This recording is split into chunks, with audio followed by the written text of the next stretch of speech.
નમસ્કાર વિદ્યાર્થી મિત્રો, છેલ્લે આપણે જે પ્રકરણમાં 8માં આગળના જે ટૉપિકો ભણ્યા એ ટૉપિકમાં આપણે જોયું કે સંસાધનોનું આયોજન અને સંરક્ષણ છેલ્લે ટૉપિક જોયા. આ સંસાધનોનું આયોજન અને સંરક્ષણ એ શું છે તો કે આવનારી પેઢી માટે થઈને સંસાધનો એ ખૂબ જરૂરી છે, અગત્યના છે, મહત્ત્વના છે. સંસાધનો નહીં હોય તો આવનારી પેઢી છે એ સંસાધનો એનો ઉપયોગ કરી શકશે નહીં, અથવા તો એને એ સંસાધનોનો લાભ મળશે નહીં. એટલે આપણે હંમેશા આપણા સંતાનોનું, આવનારી પેઢીનું વિચારતા હોઈએ છીએ. એટલે સંસાધનોનું સંરક્ષણ કરવું એ ખૂબ જરૂરી છે. સંસાધન એટલે શું?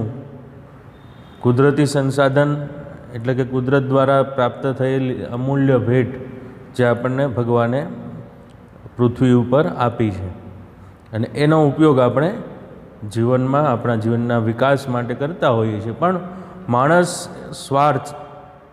ખૂબ સ્વાર્થી છે અને સ્વાર્થ વૃત્તિ ધરાવે છે.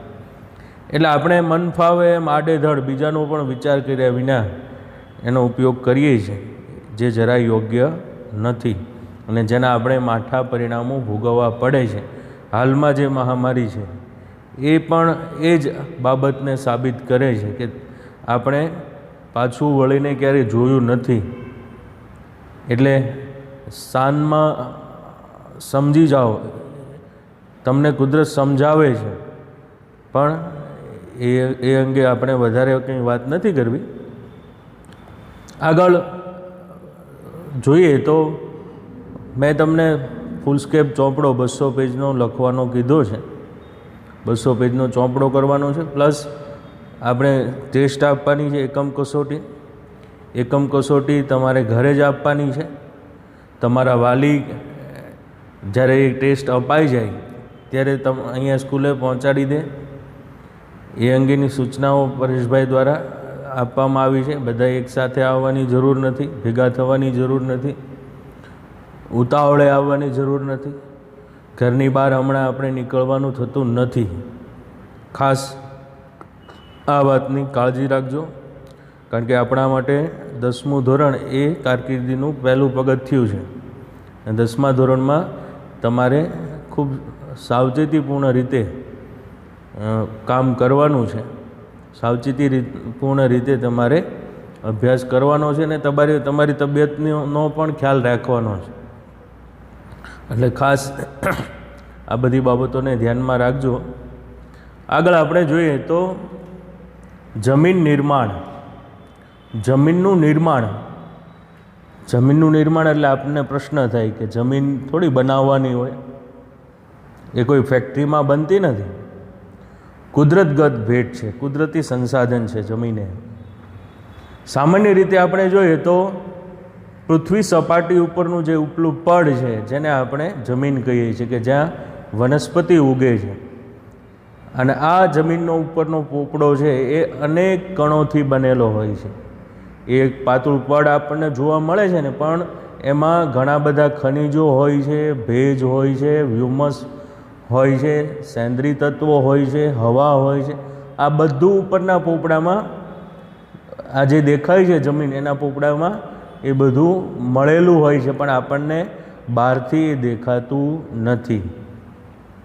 માટીની નીચે મુખ્ય જે મૂળ ખડક હોય છે એના સ્તરો આવેલા હોય છે. આ મૂળ ખડક ઉપર જમીનનું ઉપરનું જે પડ છે એ આવેલું હોય છે, એ રચાતું હોય છે. તો જમીનનું નિર્માણ કઈ રીતે થાય? તો કે જમીનનો જે મૂળ ખડક હોય એના ખવાડને કારણે, એના ધોવાણને કારણે એમાંથી ખનિજ દ્રવ્યો છૂટા પડતા હોય છે. ધોવાણ અને ખવાણ શાનાથી થતું હોય છે? તો કે વરસાદથી, પવનથી, પ્રાણીઓથી, વૃક્ષોથી.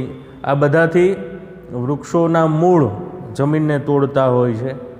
વૃક્ષ એટલે વૃક્ષ તો આમ તો જમીનનું સંરક્ષણ કરે, પણ આપણે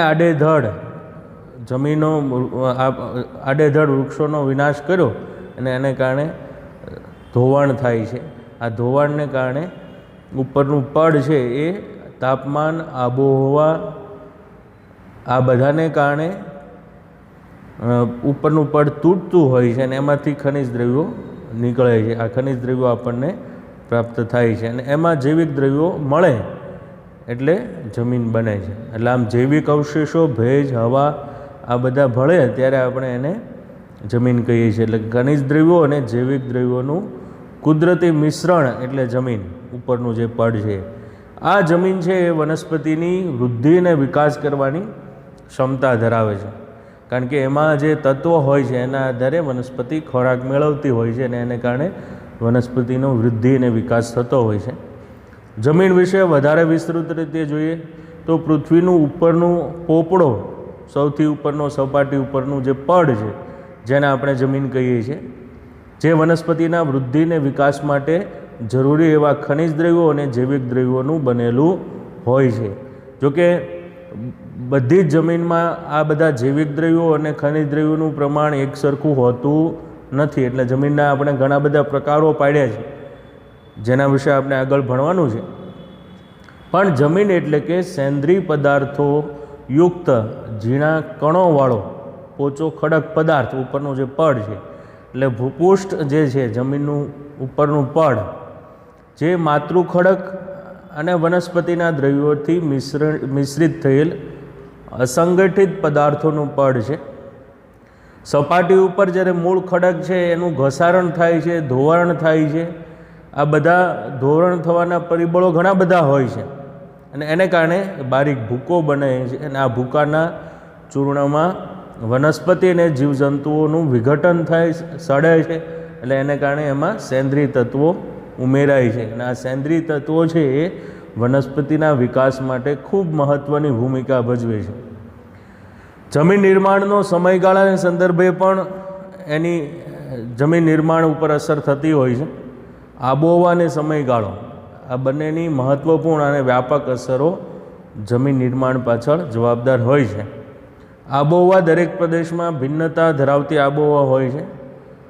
ખડકોમાંથી લાંબા સમયગાળે એક જ પ્રકારની જે આબોહવા હોય છે, ભલે ખડકો એક જ પ્રકારના હોય પણ આબોહવા અલગ અલગ હોય, એના આધારે જમીનનું નિર્માણ પણ અલગ અલગ રીતે થતું હોય છે. એટલે કે એક જ પ્રકારના માતૃ ખડકોમાંથી ભિન્ન ભિન્ન એટલે કે અલગ અલગ આબોહવાને કારણે જમીન પણ અલગ અલગ પ્રકારની બને છે કે હોય છે. જમીનના પ્રકારો કઈ રીતે નક્કી થતા હોય છે તો જમીનનો રંગ, જમીન ઉપર જે આબોહવા છે એને કારણે એનો પ્રકાર અલગ બનતો હોય છે. માતૃ ખડકોની કણ રચનાને આધારે, ફળદ્રુપતાના આધારે એ જમીનનું નિર્માણ થતું હોય છે અને એના આધારે એનો પ્રકાર પડતો હોય છે. હવે વનસ્પતિ અને પ્રાણીઓના જે અવશેષો છે એ સડે છે એટલે એમાંથી જૈવિક દ્રવ્યો છૂટા પડે છે અને ખનિજ દ્રવ્યો અને જૈવિક દ્રવ્યો બંને મળે એટલે જમીનનું નિર્માણ થાય છે. અહીંયા તમે ફોટોગ્રાફ્સમાં જુઓ છો કે જ્યારે પૃથ્વીનું અસ્તિત્વમાં આવી પૃથ્વી, ત્યારે આવા લાલ કલરના લાવાવાળી પૃથ્વી હતી. એ પછી આબોહવાનું નિર્માણ થયું, વરસાદ પડ્યો, એને કારણે વનસ્પતિ સૃષ્ટિનું નિર્માણ થયું. વનસ્પતિ સૃષ્ટિનું નિર્માણ થયું એટલે ઉપરનું જે પડ છે એ ધીમે ધીમે ઠરીકરણ થયા પછી વનસ્પતિનું નિર્માણ થયું. એ પહેલાં શક્ય નથી. પહેલાં આબોહવાનું નિર્માણ થયું એટલે વરસાદ પડ્યો અને જમીનનું ઉપરનું પડ છે એ થોડું ઠર્યું અને એમાં ખનિજ દ્રવ્યો અને સાથોસાથ જૈવિક દ્રવ્યો એટલે કે વનસ્પતિ ઉગી. વનસ્પતિ અને પ્રાણીઓના અવશેષો ખનિજ દ્રવ્યો સાથે મળ્યા અને એને કારણે જમીનમાં વિવિધ પ્રકારના તત્વો ઉમેરાય છે. જમીનમાં અસંખ્ય પ્રકારના બેક્ટેરિયા હોય છે, હ્યુમસ હોય છે, હવા હોય છે. આ બધાને કારણે જમીનનું આ જે ઉપરનું પડ છે એ બંધાય છે. વનસ્પતિ અને પ્રાણીના અવશેષો છે એ મૂળ ખડકો સાથે મળે એટલે ફળદ્રુપ જમીન બને છે.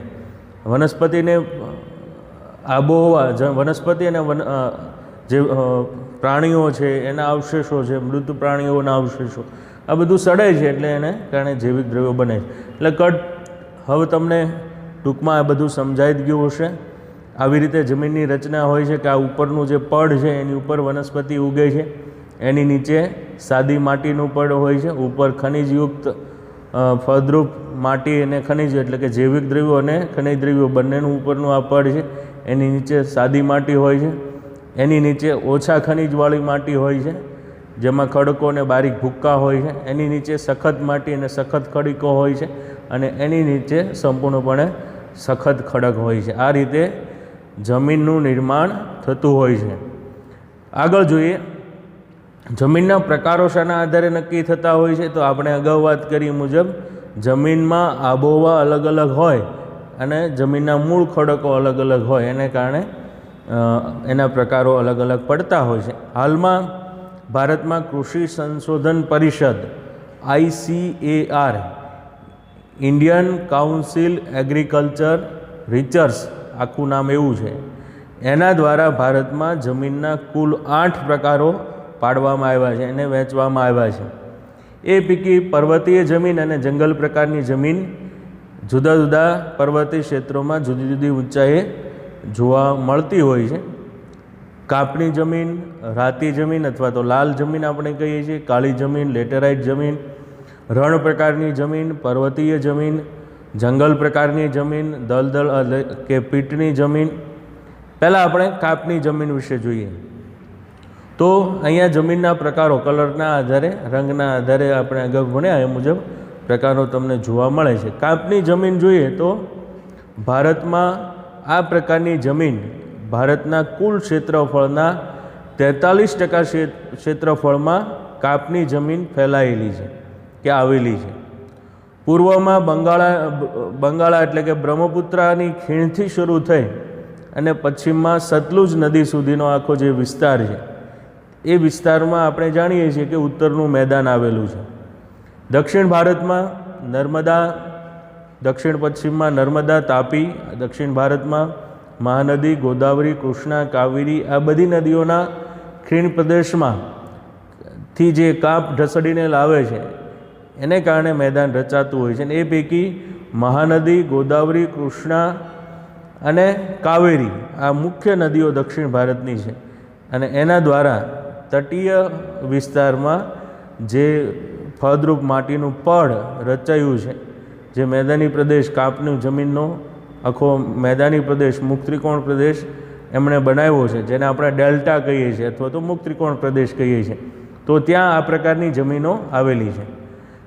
કાપની જમીનનું નિર્માણ નદીઓ દ્વારા નિક્ષેપિત કાપને આભારી છે. નિક્ષેપિત એટલે કે નદીઓ એની પાણી સાથે કાપ ભરપૂર પ્રમાણમાં લઈને આવે છે, અને એ કાપ જ્યારે સમુદ્રને નદીઓ મળે છે એ બધી જગ્યાએ એના નજીકના વિસ્તારોમાં આ કાપ છે એ નદીઓ પાથરતી હોય છે, અને એને કારણે કાપનું મેદાન રચાય છે. તમે એના પ્રકારો વિશે 9મા ધોરણમાં ભણી ગયા. કાપની જમીનના પ્રકારો: ખદર અને બાંગર. દર વર્ષે નવો કાપ પથરાતો હોય. ખદર અને બાંગર એટલે કે એકંદરે જૂનો કાપ ધરાવતો પ્રદેશ. આ જમીનમાં પોટાશ, ફોસ્ફરિક એસિડ, ચૂનાનું પ્રમાણ વધારે જોવા મળે છે, જ્યારે નાઇટ્રોજન અને હ્યુમસની માત્રા પણ ઓછા પ્રમાણમાં જોવા મળે છે. એટલે આ જમીનમાં વધારાનો નાઇટ્રોજન આપણે મેળવવું હોય તો આ જમીનમાં કઠોળ વર્ગના પાક લેવામાં આવે તો વધારાનું નાઇટ્રોજન જમીનમાં સ્થિરતા જમીનમાં આપણે ઉમેરી શકીએ છીએ, એટલે કે નાઇટ્રોજન સ્થિરતાનું પ્રમાણ આપણે વધારી શકીએ છીએ. આ પ્રકારની જમીનમાં ઘઉં, ચોખા, શેરડી, શણ, કપાસ, મકાઈ, તેલીબિયા વગેરે પાકો લેવામાં આવે છે. હવે આપણે વાત કરતા હતા અહીંયા કઠોળ વર્ગના પાકમાં નાઇટ્રોજન. તમે વિજ્ઞાનના પાઠમાં ભણ્યા હશો, વિજ્ઞાન ભણી ચૂક્યા છો એટલે તમને બધાને ખ્યાલ હશે. કદાચ અગાઉ તમે પ્રાઇમરીમાં પણ ભણ્યા હો કે કઠોળના પાકના મૂળમાં રાઇઝોબિયમ નામના બેક્ટેરિયા હોય છે, જે કઠોળના પાકના મૂળના નીચે થોડી જે ગાંઠો બનાવે છે, ગાંઠોમાં એનો વિકાસ થાય છે, આ રાઇઝોબિયમના બેક્ટેરિયા. અને આ રાઇઝોબિયમ બેક્ટેરિયા છે એ હવામાંથી, કઠોળના છોડ દ્વારા હવામાંથી નાઇટ્રોજન જમીનમાં ઉતારવાનું કામ કરે છે. એટલે એ ખૂબ મહત્ત્વનું કામ છે, જે આપણને કુદરતી રીતે નાઇટ્રોજન આ છોડ દ્વારા મળે છે. ખૂબ સારી એવી બાબત છે કે જે આપણે ઘણા બધા જાણતા પણ નહીં હોય, અથવા તો તમે ભણ્યા હો તો કદાચ ભૂલી પણ ગયા હશો. અહીંયા ભારતમાં અલગ અલગ પ્રકારની જમીન, ક્યાં કેવા પ્રકારની જમીન આપેલી છે આવેલી છે એના કલર કોડ દ્વારા સમજાવવામાં આવ્યું છે. તમારા પાઠ્યપુસ્તકમાં પણ આ પ્રકારનો નકશો આપવામાં આવેલો છે. કાપની જમીન એટલે કે આપણે ઉત્તરનું જે મેદાની પ્રદેશ છે, કાળી જમીન એટલે કે આ જે જ્યાં દીપકલ્પી ઉચ્ચ પ્રદેશનો જે આ વિસ્તાર છે, જ્યાં લાવાના નિક્ષેપિત ખડકોથી બનેલ કાળી જમીન છે, એ લાવાના નિક્ષેપિત ખડકોથી બને છે, જેના વિશે આપણે આગળ વાત કરવાની છે. રાતી જમીન તો અહીંયા તમિલનાડુથી શરૂ થઈને આમ ઓરિસ્સા સુધી ને અહીંયા કચ્છ સુધી આમ જોવા મળે છે. લેટરાઇટ જમીન પણ અહીંયા આપણે જોઈ શકીએ છીએ. એ જ રીતે પર્વતીય જમીન આપણે ત્યાં હિમાલયના પર્વતમાળામાં ને બધામાં ઉપરના વિસ્તારોમાં પર્વતીય જમીનો આવેલી છે. અને રણ પ્રકારની જમીન આપણે ત્યાં રાજસ્થાન, કચ્છ અને પંજાબમાં ને એમાં હરિયાણામાં થોડો ઘણો ભાગ આ બધામાં રણ પ્રકારની જમીનો આવેલી છે, જેના વિશે આપણે આગળના પ્રકરણમાં ભણવાનું થશે. એટલે એ પછી આપણે જોશું. આગળના પ્રકરણમાં જોઈએ, આગળના ટૉપિકમાં જોઈએ તો નદીઓના કાપની બનેલી જમીન. નદીઓના કાપની બનેલી જમીનમાં નદીઓ દ્વારા કાપ નિક્ષેપિત એટલે કે નિક્ષેપણને કારણે આવા પ્રકારની જમીનો રચાય છે. દર વર્ષે નવો કાપ પથરાતો જ હોય એવા પ્રકારની જમીન, જેને ખદર તરીકે ઓળખવામાં આવે છે, અને દર વર્ષે જૂનો કાપ પથરાતો હોય એવી જમીન એ બાગર તરીકે ઓળખવામાં આવે છે, જેના વિશે તમે 9મા ધોરણમાં ભણી ચૂક્યા છો. એટલે એ બધા વિશે આપણે વધારે ચર્ચા કરવી નથી. કઈ રીતે કાપ ઢસડીને લાવે છે, આ બધી વાતો કરવા જઈએ તો ઘણો બધો સમય છે, જેની આપણે અત્યારે વાત કરવાની પણ જરૂર નથી. એટલે એના વિશે આપણે આગળ જોઈએ તો જમીનનો બીજો પ્રકાર રાતી જમીન અથવા તો લાલ જમીન. રાતી જમીન કે લાલ જમીન છે એ ભારતના કુલ ક્ષેત્રફળના 19% ક્ષેત્રફળમાં આ પ્રકારની જમીન આવેલી છે. દક્ષિણના દીપકલ્પીય વિસ્તારોમાં તમિલનાડુથી માંડીને શરૂ કરીએ તો ઉત્તરમાં બુંદેલખંડ સુધી અને પૂર્વમાં રાજમહેલની ટેકરીઓમાં અને પશ્ચિમમાં છેક કચ્છ સુધી આ પ્રકારની જમીન વિસ્તરેલી છે. રાજસ્થાનના કેટલાક વિસ્તારોમાં પણ આ પ્રકારની જમીન જોવા મળે છે. અને આ જમીનમાં ફેરિક ઓક્સાઇડની હાજરીને કારણે આ જમીનનો રંગ રાતો લાલ પ્રકારનો જમીનનો રંગ આપણને જોવા મળે છે. અને અંદર જતાં જેમ નીચે આ જમીનના પડની નીચેના પડ મૂળ ખડકો જોઈએ તો એ પીળા રંગમાં એ ફેરવાઈ જાય છે. આ જમીનોમાં ચૂનો, કાંકરા, કાર્બોનેટ જેવા તત્વો મળી આવતા નથી, અને મોટાભાગે આ જમીનમાં મેગ્નેશિયમ, ફોસ્ફેટ, નાઇટ્રોજન અને પોટાશની ઉણપ જોવા મળે છે. જ્યારે પણ આપણે પાક લઈએ ત્યારે આ બધા તત્વો છે આપણે વધારાના તત્વો રાસાયણિક ખાતરો સ્વરૂપે જમીનમાં આપતા હોય છે, કે જેને કારણે પાક ઉત્પાદન છે એ સારું એવું થતું હોય છે. આ પ્રકારની જમીનમાં બાજરી, કપાસ, ઘઉં, જુવાર, અળસી, મગફળી, બટાટા જેવા પાકો લેવામાં આવે છે. આગળનો પ્રકાર જોઈએ રાતી જમીન. તમે જોઈ શકો છો કે લાલ રંગની જમીન જોવા મળે છે. આગળ જોઈએ તો કાળી જમીન. ભારતમાં કાળી જમીન અથવા તો રેગોર જમીન તરીકે પણ એને ઓળખવામાં આવે છે, અથવા તો ત્રીજું એનું નામ છે કપાસની કાળી જમીન તરીકે પણ ઓળખવામાં આવે છે. ભારતના લગભગ કુલ ક્ષેત્રફળના 15% જેટલા વિસ્તારમાં ક્ષેત્રફળમાં આ પ્રકારની જમીન આવેલી છે. આ પ્રકારની જમીનનો ઉદ્ભવ દખણના લાવાના પથ્થરમાંથી થયો છે. સમગ્ર મહારાષ્ટ્ર, પશ્ચિમી મધ્યપ્રદેશ, આંધ્રપ્રદેશ, કર્ણાટકનો કેટલોક ભાગ આ બધી જગ્યાએ આ પ્રકારની જમીન જોવા મળે છે. ગુજરાતમાં આપણે ત્યાં જોઈએ તો દક્ષિણ ગુજરાતનો વિસ્તાર સુરત, ભરૂચ, નર્મદા, વડોદરા, તાપી, ડાંગ આ બધા જિલ્લામાં આ પ્રકારની જમીન આવેલી છે. આ પ્રકારની જમીનમાં નું નિર્માણ લાવાયિક ખડકોને કારણે થયું છે. એટલે લાવાયિક ખડકો અને આબોહવા બંનેની ભૂમિકા એ મુખ્ય છે. આ જમીનમાં લોહ, ચૂનો, calcium, potash, aluminium, magnesium carbonate આ બધાનું પ્રમાણ વધારે જોવા મળે છે, અને એને કારણે આ જમીનમાં ફળદ્રુપતા સારી એવી જોવા મળે છે. આ જમીન સારી એવી ફળદ્રુપ જમીન છે. કાળી જમીન છે એટલે કે એનો રંગ કાળો છે, કારણ કે આ જમીનમાં ઘણા બધા જૈવિક દ્રવ્યો છે. ખનિજ દ્રવ્યોની સાથોસાથ જૈવિક દ્રવ્યોનું પ્રમાણ પણ ખૂબ વધારે છે, એટલે એને કારણે જમીન ફળદ્રુપ છે. આ જમીનમાં ભેજ સંગ્રહ શક્તિ વધારે છે, એટલે જ્યારે ભેજ સુકાઈ જાય છે ત્યારે આ જમીનમાં મોટા મોટા ફાટા અથવા તો તિરાડો પડી જાય છે. આ પ્રકારની જમીન મોટાભાગે કપાસના પાક માટે અનુકૂળ છે, અને એટલા માટે આ પ્રકારની જમીનને અગાઉ પણ આપણે ભણ્યા એ મુજબ કપાસની કાળી જમીન તરીકે ઓળખવામાં આવે છે.